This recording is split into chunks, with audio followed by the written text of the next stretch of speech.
as always, high five. Ooh, my goodness. After the 5 for a Prusa 3D printer. This should be fun. Welcome to After the 5. If you're new here, After the 5 is the segment that everybody who is a part of my HIGHFIVE club or a $5 patron supporter or $5 via PayPal or YouTube sponsor. Oh, it's getting complicated, but excuse me, at the $5 level, you get this little after show, and I try to do this for as many videos as possible.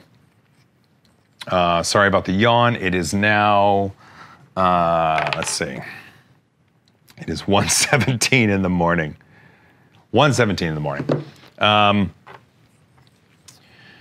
This looks to be a cool machine. So a little bit of background. I've been meaning to get this out of the box ever since it arrived. And, you know, when you're on a holiday break from work, you have these grand ideas of all the stuff that you're going to get done, and then you don't. And it's 1:15 in the morning, and I'm back at work tomorrow. So I figured I at least got to get this done. Joe was even pinging me on Facebook Messenger. He said, when are you going to get to play with the printer, with the Mark III? And I said, I'll do it. I'll do it tonight, man, I promise. And he stayed up watching Black Mirror, I think, in case I had problems. But I didn't have any real issues. I mean, the issue of the not detecting the point right here, I mean, I calibrated Z, and you know, these things are being shipped from Europe, and just to have the x-axis go a little out askew, that's nothing. That's literally nothing. And it's nothing to the point of even the printer being able to fix it itself. I mean, if you go to do a print and it doesn't detect a point, they could even in the firmware add a little message that said, you know, if it detects it's one of these points in the sides and it says, hey, do you need to calibrate your Z-axis? That's something they could even do in the firmware. The multiple build plates is cool. This Prusa, this is the Prusa filament, and it looks gorgeous. Absolutely gorgeous. My camera that I was using for some of the secondary shots, it did run out of power. So let's see, is this the right plug? That is not the right plug-in for that. I have, do I have a USB? I don't have a USB. Dang it. I need to charge it because I need to get the stuff off the camera. Maybe I have, is that one over there? Is that one over there? Hold on.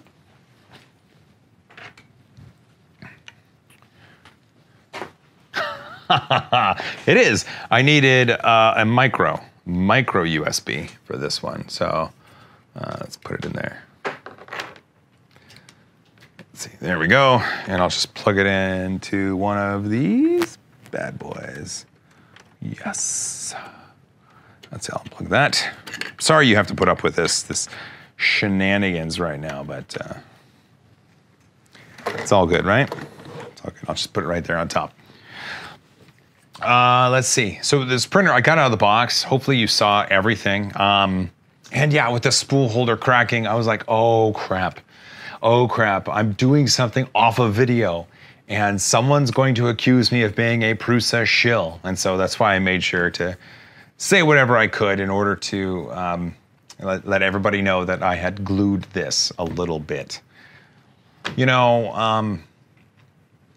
I'm really excited to play with this machine. It's so quiet. Oh, excuse me. It's so quiet.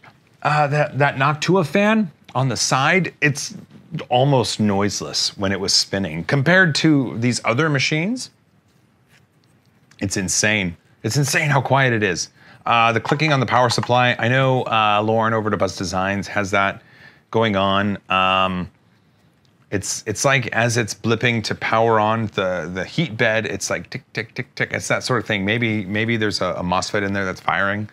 I'm not an electrical engineer. I'm not Chuck. I don't know what's going on. The heat bed's good. The extruder's good. It's nice and quiet. The firmware update was super easy. The rest of the printer, I mean, it's essentially like a Mark II. It's got a different frame. I don't know if you saw Tom's live stream, but some of his screws were out. Mine were not. Mine were not out. I'm gonna have to eat my gummy dinos too. Man, I can't wait to print more with this thing. It's just late and I'm tired. But who knows? Maybe I'll do an Adelinda in the Prusa mint. That would be fun. Man, good machine. Well, you know, thanks for watching. Hopefully Sean put together a masterful edit for this. I mean, I have no doubt. But yeah. I don't know. Is there something you want to see done with this machine? I mean, I tested the power panic, right? I tested the filament run out. I tested crash detection. You know what I might do?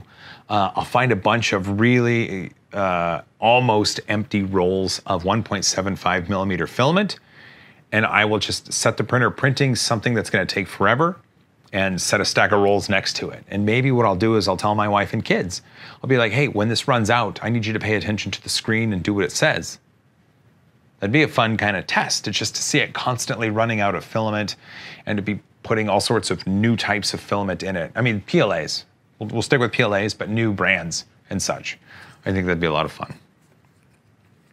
All right. Well, you guys, it's late. Let's call it good. Oh, one more. Oh, I'm sorry. I'm so sorry. I need to stop filming at night. 2018 is going to have to be the year I do it. All right. You know what? Thanks for your support, as always. Bunch of love to you from Seattle. I will see you in the next one. Thank you.